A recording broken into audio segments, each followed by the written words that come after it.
there's actually a few different versions, actually many different versions of learning styles, but probably the most common ones, the one that you've heard of, is that some of us are auditory learners, where we learn best by listening to things, and that some of us are more visual learners, where we learn best by seeing things, and that some of us might be more tactile or kinesthetic learners, where we learn best by actually doing things or engaging in physical activities. How many of you have heard of that before?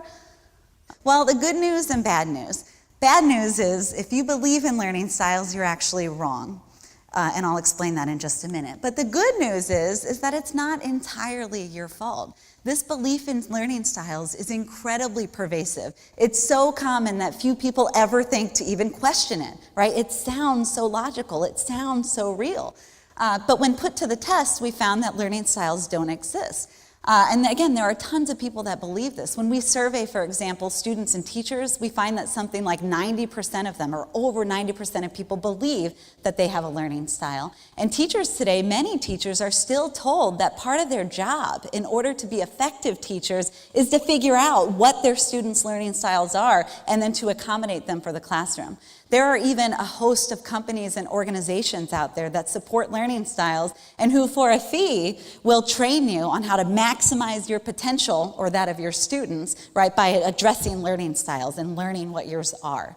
But again, the key is, when put to the test, these learning styles don't exist, and it doesn't make a difference. Now, I will say that when we survey people, many people say they have preferences. So if I asked you, how would you like to learn something, or how would you like to study? Many of you might say things like, oh, I'd prefer to see it, or I'd prefer to hear it, or I'd prefer to actually do it. So that's true. But the key is that those preferences don't actually enhance your learning when we test them in experimental conditions. And there are many different ways to test this, but the basic design is this. We bring in a bunch of different people who have supposedly different learning styles. We teach them in a variety of ways, right? And then we see if teaching them in one way somehow was better for them or more effective than others. So for example, let's say I had a list of words that I wanted you to memorize. Right? In one group, I might show you that list of words. I would present the list of words to you. Or in another group, similarly, I might actually show you images of those words.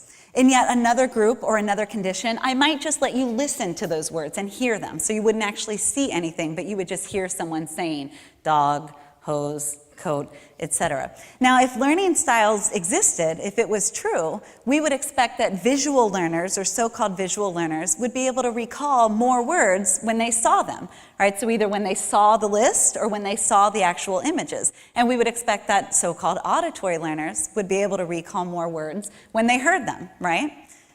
But again, the finding is learning is actually the same. The number of words that you recall is exactly the same, regardless of how the material is presented to you. Now, I know that's just one example of one particular study, but I'm asking you to trust me that this has been replicated in many different contexts, with many different people of all different ages, and tested in slightly different ways with exactly the same results. In fact, there have been several meta-analysis papers where they've looked at all the research on this topic for 40 years, and all of them have concluded the same thing, that there's still no evidence that matching teaching styles to supposed learning styles or students' preferences actually makes a difference. But I would encourage you to look up some of this research on your own, in particular these review articles. So then how is that possible? I'm sure some of you are wondering, how does that even make sense, right? Because it sounds so good. And there's a lot of different research on learning and memory to explain this. But one of the main ideas is that most of what we learn in the classroom, and most of what teachers want us to know in particular, is stored in terms of meaning, and it's not tied to one particular sense or one particular sensory mode. Now, it's also true, just like people have preferences, it's also true that some of you might have better visual memories or better auditory memories or auditory processing skills compared to other people. And that might be advantageous for certain types of tasks. So for example, if I wanted you to remember what was the color of the coat on that last slide, or how many windows were on that house on the last slide, then having a really good visual memory would help with that. Likewise, if I had read you the list of words and I said, were they read in a high voice or a low voice? Or which words were read by a woman and which ones were read by a man? Then having a really good auditory memory would help with that. But those aren't typically the kinds of questions that teachers are asking you to remember or the things that teachers want you to learn in the classroom. Mostly what you're learning in the classroom is much more conceptual or meaning-based, right? It's not just what something looks like or what something sounds like. And by the way, this finding or this whole idea also helps to explain why simple rehearsal strategies like rereading your notes or just rewriting your notes, even though they're very commonly used strategies, they tend to not be very effective, because rereading your notes or rewriting your notes doesn't necessarily help you understand the material. In order to retain information, right, we have to organize it in a way that's meaningful, right? We have to make connections to it, connecting it to our experiences, or coming up with our own examples, or thinking of how we're learning something in one class, how that relates to what else we know. That's what helps us remember it. Now, again, there's a lot of research to support this idea that most of what we learn is stored in terms of meaning and not according to visual images or auditory sounds. But some of the best, most relevant research comes from these classic studies that were done in the 70s. Now, Chase and Simon, they were interested in chess players' abilities to recall pictures of chessboard games in progress. So what they would do is they would show players an image of a game in progress for a short time, typically only 5 seconds or so, and then it would disappear. And then they would ask the players to recall where were all the pictures, where were all the pieces in that picture. And what they found was a big difference between novice players or beginner players and experts. Beginner players, when asked to recall where the pieces were, they could only remember about 4 pieces. All right. Experts, on the other hand, could actually identify almost all of them. Over 20 of them could they correctly identify in the next game board when asked to recall these. Now again, they were interested in knowing, why is this difference? Why do we see this difference between beginners and novices? And it wasn't because, like you might be thinking, that the experts had better visual memories than the beginners.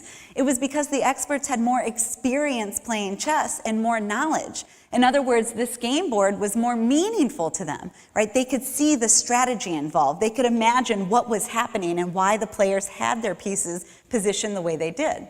And to further support this idea, they did a follow-up study. And in the follow-up study, they showed chess players pictures of randomly arranged chessboards, right? And that's this picture here. Now, to you or I, or to a beginner chess player, these might look basically the same. I mean, yeah, the pieces are in different places, but for the most part, they might be equally difficult to remember, right?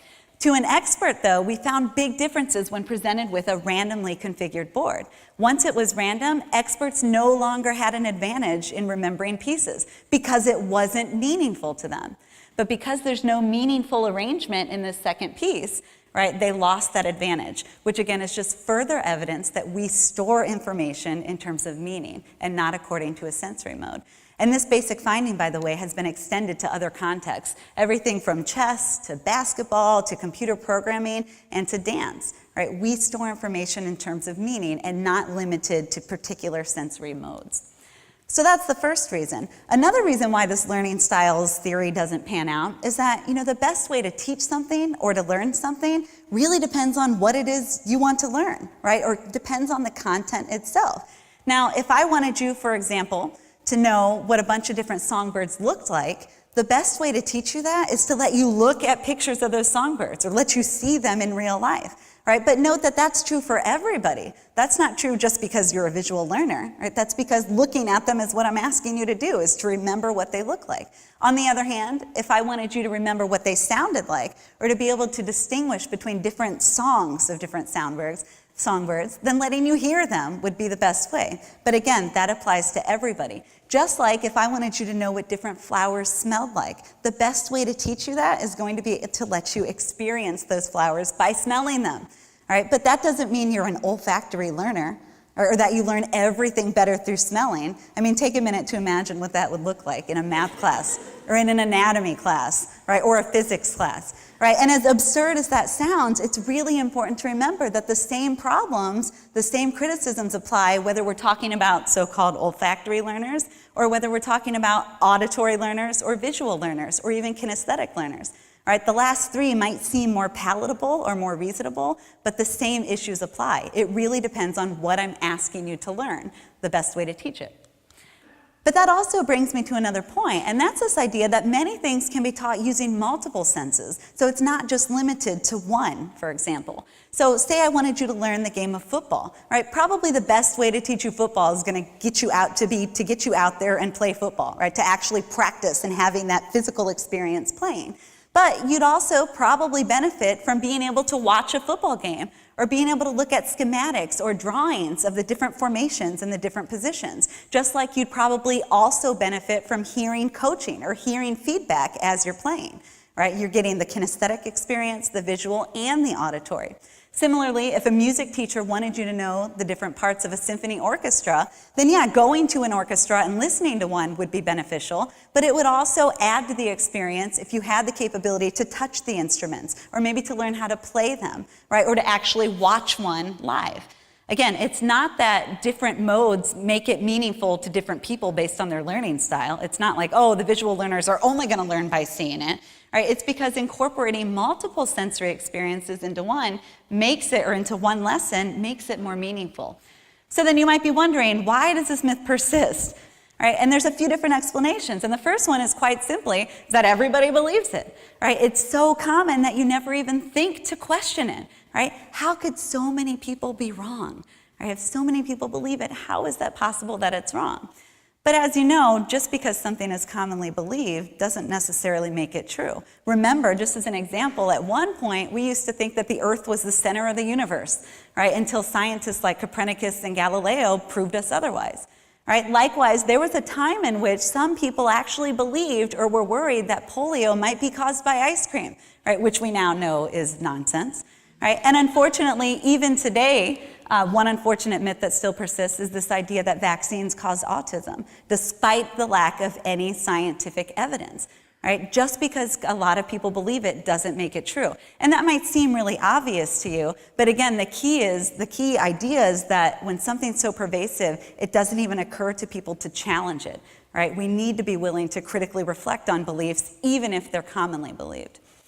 Another reason why this persists is, quite frankly, the idea of learning styles is sexy, right? It sounds good, it feels good, right? Saying people have different learning styles is another way of acknowledging that people are different, and differences are important, right? Especially when it comes to the classroom, right? But me saying that learning styles don't exist, I'm not saying people are the same, right? People do differ in many important ways. Learning styles just isn't one of them.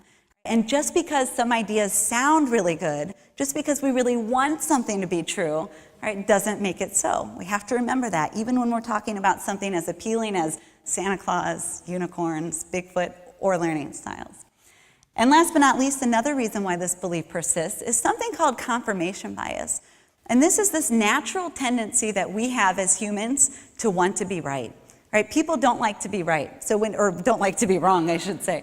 So when people have this belief, right, or any belief, we tend to look for information that fits our beliefs, and we ignore information that doesn't fit our beliefs, right? We don't really very frequently try to prove ourselves wrong, right? More often than not, we try to prove ourselves right. We look for evidence to support whatever it is that we think.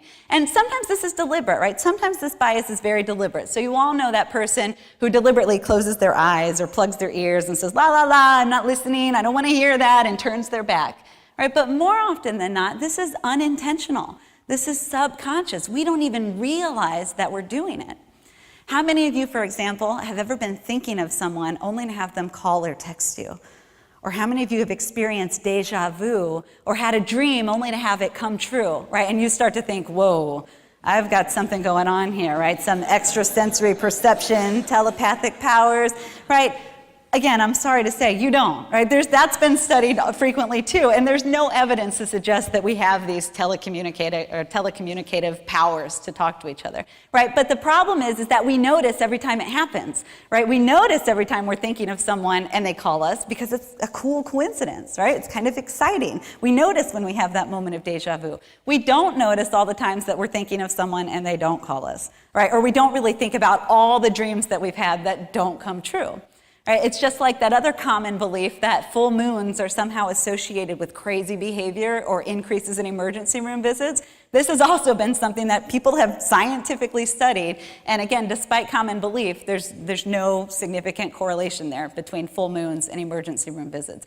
So now you might be wondering, why does it matter? Right? Who cares? So yeah, learning styles don't exist. Hopefully you're buying that by now, right? Yeah, I see why it's still so common though, but who cares, right? Why not believe in learning styles? And I would argue there's at least two important reasons why we need to stop believing this and stop spreading this idea that people have learning styles. The first one is that we're wasting valuable time and resources, valuable educational resources. Teachers already have a momentous task of accommodating students from all different backgrounds, of different ability levels, different disabilities in their classroom, different interests and motivations. That's not easy. All right, the whole fact that learning styles doesn't matter, to some extent, should be a relief, because it's one less thing that teachers have to worry about. All right, but at the very least, we can't afford to be wasting our time and resources trying to promote learning styles when there's no evidence that it actually helps learning, especially when there are research-supported strategies, things that we know we can do that actually do impact learning. So that's the first reason. The second reason is this whole idea that labeling yourself as a learner or labeling a student as a learner can not only be misleading, but it can be dangerous. All right, if I as a teacher think that you have a particular learning style or that you only learn in one way, that might prevent me from trying other strategies that could otherwise help you learn the information better. Likewise, if you as a student believe that you have a particular learning style, that could cause you to shut down or lose interest when a teacher isn't teaching in a way that's consistent with your preferred style. All right? And that might actually perpetuate your failure. But it's not because you couldn't learn that way, it's because you gave up and you stopped trying. Right? This whole idea that learning styles don't exist in many ways should be further good news, because it means that all of us are capable of learning in a variety of ways. We are not as limited as sometimes we think we are. So in conclusion, when I teach about this topic in my classes, and even when I talk to other professionals and colleagues, first reaction I get is usually a little bit of surprise. Right? Surprise that something that's so common and so ubiquitous isn't actually true. But that's oftentimes followed by a little bit of defensiveness.